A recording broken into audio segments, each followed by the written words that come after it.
Dear students, आप सबों का एक बार फिर से स्वागत है मेरे YouTube चैनल आनंद इंग्लिश क्लासेस में। मुझे ये कहते हुए बहुत खुशी हो रही है कि इतने कम समय में आपके इस चैनल के लोकप्रियता का ग्राफ अविश्वसनीय रूप से प्रशंसा प्राप्त कर रहा है।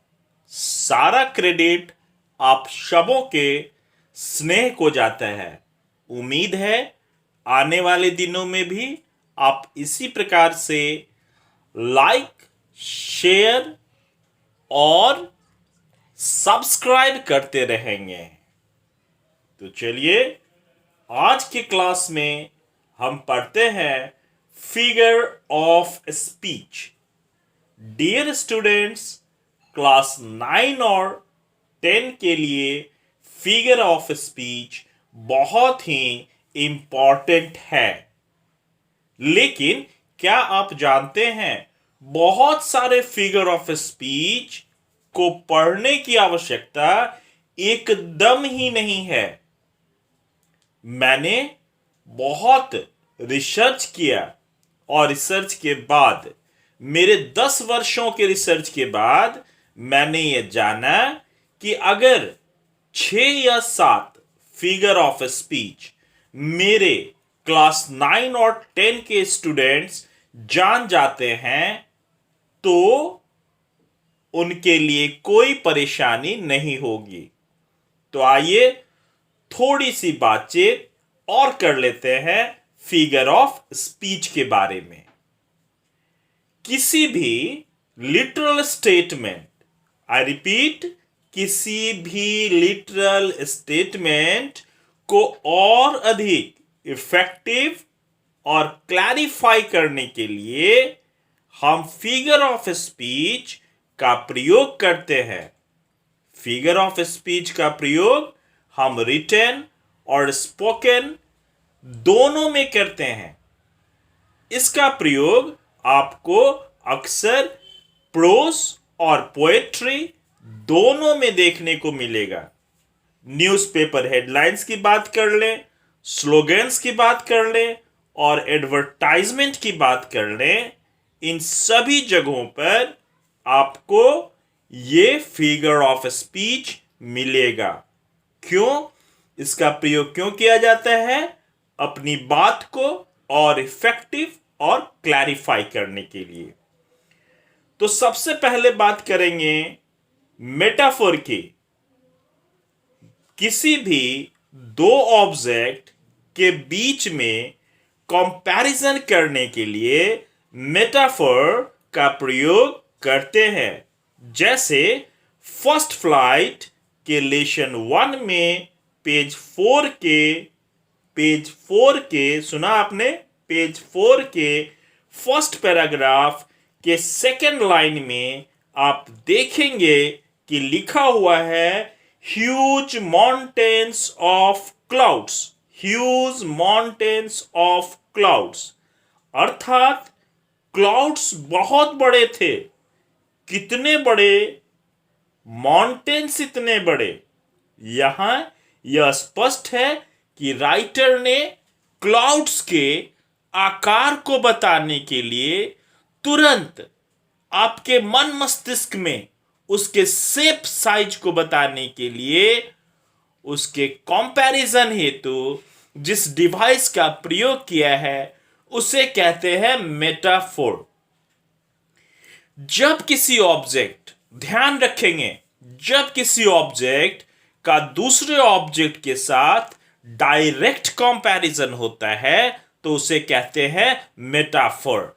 लेकिन जब कभी हम दो ऑब्जेक्ट्स का कंपैरिजन एक दूसरे के साथ करते हैं और ऐसा करने के लिए एज या लाइक का प्रयोग करते हैं, मैं फिर बताऊं, कभी कभी हम दो ऑब्जेक्ट्स का कंपैरिजन एक दूसरे के साथ करते हैं और ऐसा करने के लिए एज या लाइक का प्रयोग करते हैं।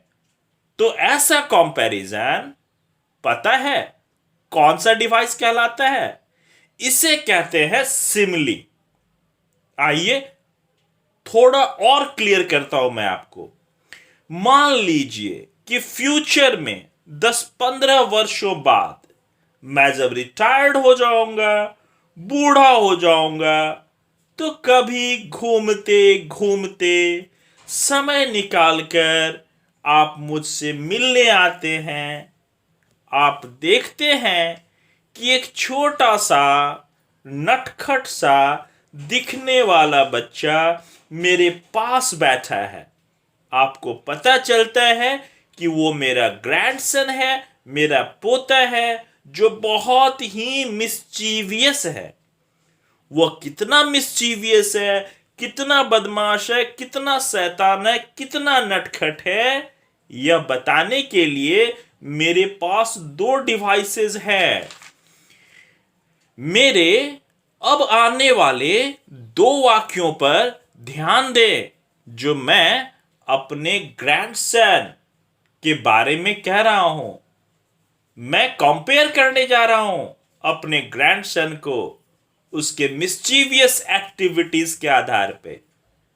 मेरा पहला वाक्य है, मैं आपसे कह रहा हूं, he is a monkey, he is a monkey.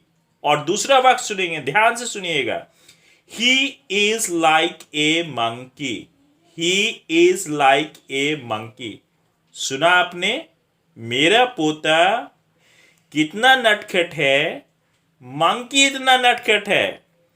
पहले वाक्य में he is a monkey direct comparison है और दूसरे वाक्य में लाइक का प्रयोग किया गया है। अर्थात मैं आपसे यह कहना चाहता हूं कि एज या लाइक का प्रयोग जब कंपैरिजन हेतु होता है तो वो सिमिली है, लेकिन जब डायरेक्ट कंपैरिजन है तो उसे कहते हैं मेटाफोर। आशा है आप समझ गए होंगे। अब चलते हैं तीसरे डिवाइस पर जो कि है पर्सोनिफिकेशन। पर्सोनिफिकेशन क्या होता है बताने जा रहा हूं, कृपया ध्यान पूर्वक सुनेंगे। जब हम नॉन ह्यूमन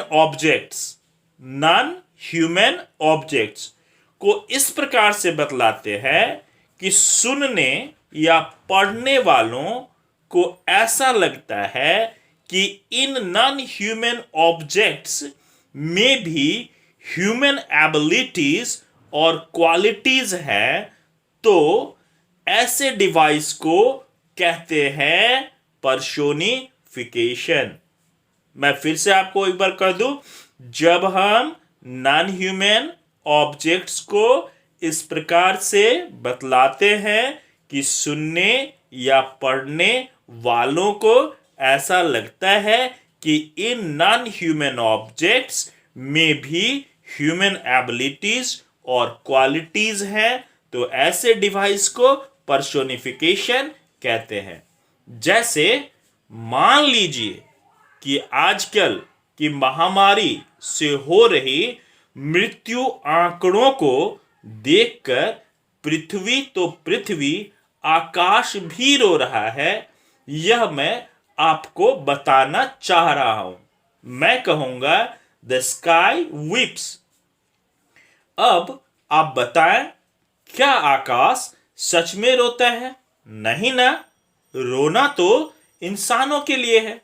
अर्थात जब हम नॉन ह्यूमन ऑब्जेक्ट्स में ह्यूमन एबिलिटीज या क्वालिटीज को ट्रांसफर करते हैं तो उस डिवाइस को कहते हैं पर्सोनिफिकेशन। डियर स्टूडेंट्स, आज के इस वीडियो में इतना ही। कल फिर बाकी के 3 इंपॉर्टेंट फिगर्स ऑफ स्पीच की चर्चा करेंगे। तब तक के लिए stay home, stay safe, but don't forget to share, like and subscribe. Thanks for being with me.